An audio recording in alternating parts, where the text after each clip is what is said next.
Another day, another basketball stories na naman ang pagkikwentuhan natin.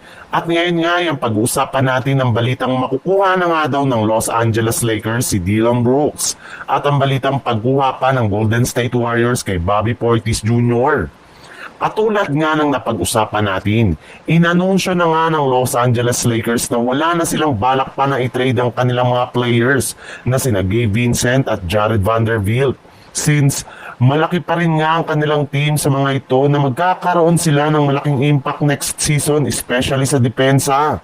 Ngunit, hindi rin naman nga ibig sabihin yan na wala silang gagawin pang bagong move ngayong offseason para mapalakas lamang ang kanilang lineup.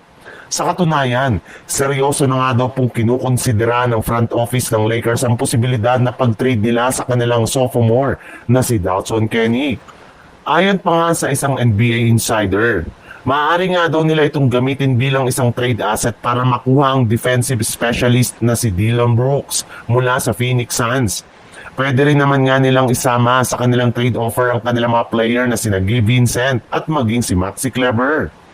Simula nga nang hindi maging matagumpay ang Golden State Warriors sa kanilang trade kay Kuminga sa Phoenix Suns at Sacramento Kings, ay sinikap na nga ng kanilang front office na makipag-usap sa ibang kupunan at mga nagdaang linggo.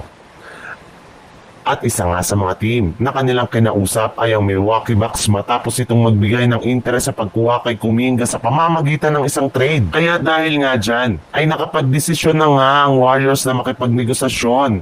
Ang Warriors sa front office ng Bucks na mga nagdaang araw. Iba't ibang klaseng trade scenario ang kanilang pinag-usapan at isa nga sa inoffer na trade dito ng Warriors ay ang pagkuha nila kay Bobby Portis Jr.